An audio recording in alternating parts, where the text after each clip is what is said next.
Salve galera, Rodrigo Banzato na área. Vamos falar um pouquinho de quais são os cursos que ajudam o desenvolvedor? No primeiro vídeo eu tinha falado ali da minha faculdade de engenharia, onde eu tinha aprendido ali a parte de desenho técnico e tudo mais, que eu fui fazer uma faculdade de design. Então vamos falar um pouquinho sobre isso, vamos focar um pouquinho nossa informação a respeito de cursos. O que eu fiz e o que eu recomendo vocês fazerem nos dias de hoje para estar trabalhando com desenvolvimento de games. Bom, na minha época, quando eu fiz a faculdade de design, eu acabei vendo que nem tudo a gente aprende na faculdade. Apesar dos benefícios que eu já falei, que a gente tem de fazer o networking, conhecer outros profissionais e tudo mais, eu percebi que a minha área, a área de desenvolvimento 3D, era uma área que estava ainda no início. Hoje já está muito diferenciado, muita gente faz essa parte de modelagem 3D, inclusive com a chegada das impressoras 3D, né? Então tem muita gente brincando com isso, né? Fazendo pecinhas, fazendo bonequinhos, etc. Então está muito mais acessível hoje você estudar 3D, principalmente pelo YouTube, né? Então eu recomendo sim uma faculdade, se você tem condição de fazer, eu recomendo sim uma faculdade de design, ou de design ou de game design, né? Você vai entrar na faculdade e vai ter um leque de opções, tá? Porque eu acredito que numa faculdade de game design é muita coisa, desde de áudio, metodologia de trabalho, criação de documentos, apresentação. Então assim, o conteúdo é sempre muito rico, mas você vai depois precisar focar mais os seus estudos em algum determinado ponto. Por exemplo, poxa, eu quero fazer um jogo com alguns personagens que se assemelham ao Fall Guys. Personagens mais simples. Por mais simples que aquilo seja, tem todo um requinte de detalhe, de cor, de animação, que envolve um estudo, né? Então, às vezes, esse estudo demora um pouquinho, né? Não é algo que você vai entrar em 3 meses, você vai estar profissional nisso. Então, qualquer curso que te vende a ideia de que em 3 meses ou 6 meses você vai ser um grande game designer, né? Vai poder fazer jogos bem complexos, isso é a maior mentira que vocês vão encontrar no mercado hoje, tá? Então, foquem em pequenos cursos que ensinam algumas coisas específicas. Por exemplo, como animar um personagem. O curso de animação de personagem, focado nisso, é uma coisa legal. Modelagem de rosto, né? Modelagem de corpo humano. Tudo tem o seu desafio. Eu sempre gostei de fazer várias coisas, desde da modelagem de um carro até a modelagem de um corpo humano, né? Então, com o tempo, a gente vai vendo os nossos trabalhos de antes e vai falando, caramba, meu, como eu melhorei, né? Como eu faria isso hoje diferente?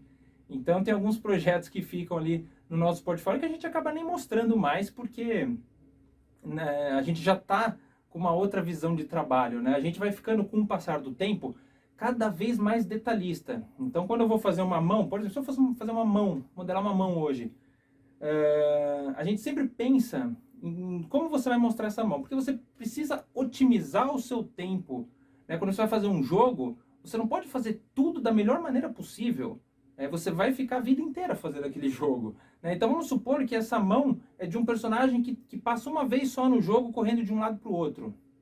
Galera, hoje tem bibliotecas prontas, pega uma mão pronta, ou faz uma mão simples, não, você não vai perder todo um tempo fazendo aquele modelo que vai passar rapidamente pelo seu jogo. Então as pessoas precisam ter essa noção, né, o desenvolvedor.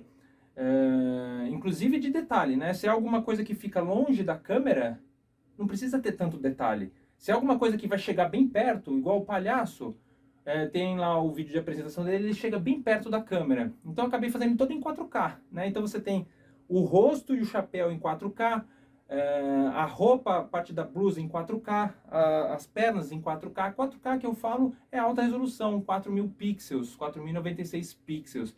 Eu não uso isso no jogo, mas se eu precisar usar, depois, quando, sei lá, vamos supor, chegou uma TV 8K, quero fazer um update do meu jogo. Pô, já tem o personagem todo ele em 4K, supondo, entendeu? Então, nesse caso específico do palhaço, ele chegava muito perto, por isso eu quis fazer ele com o maior grau de detalhe possível, e lá no jogo você pode diminuir, né, esse grau de detalhamento. Mas precisa levar muito em conta isso. Voltando a falar dos cursos, eu recomendo hoje, se eu fosse orientar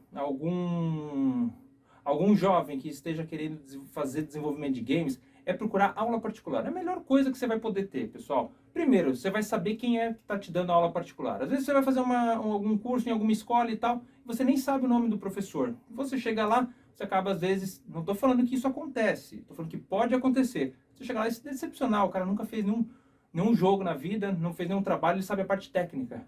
Mas aí voltam os vídeos que eu falei anteriormente, parte técnica hoje tem na internet. Entendeu? Se for para falar parte técnica, eu pego o Google, eu pego ali todo o material, manual, vídeo, tutorial, né? Não faz sentido. Então você precisa ali ter um acompanhamento. E a melhor forma de você acompanhar um aluno é através de aula particular. Então depois eu vou falar um pouquinho mais dos meus planos para o futuro, não nesse vídeo, né? Essa é só uma dica que eu estou dando para quem quer aprender desenvolvimento de games, sobre cursos e etc. E pensar assim também em cursos complementares, não às vezes focado em algo específico, mas pensa um pouquinho na parte de arte. Na faculdade eu fiz modelagem em argila, fiz lá todo o rosto e tal. Aquilo me ajudou para quando eu peguei o programa 3D, eu já tinha uma visualização melhor de proporção. Às vezes no início eu fazia os meus personagens tudo com cabeção.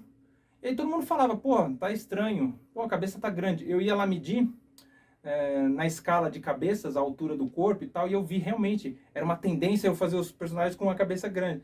E aí a gente vai apegando as manhas, né, vamos dizer assim. Algumas coisas levam tempo, né, então hoje, por exemplo, com mais experiência, eu consigo fazer um personagem, eu não preciso medir lá o tamanho da cabeça, saber se o braço dele tá torto ou não, porque eu já fiz tantas vezes que isso, para mim, é um pouquinho mais fácil hoje, tá? Então, pensa em longa escala. Às vezes você vai fazer um projeto, não vai ser tão legal agora, mas no futuro, esse pequeno projeto vai ser a escadinha que vai te levar até lá. Então, fica essa dica, que o estudo é constante. Você não para de estudar, mesmo porque a tecnologia está sempre inovando e mudando. Comecei meus estudos com Unreal Engine 3, depois veio Unreal Engine 4, e eu ainda preciso fazer o update do meu conhecimento para Unreal Engine 5, tá? Que é uma outra plataforma que provavelmente eu vou estar mexendo agora no futuro.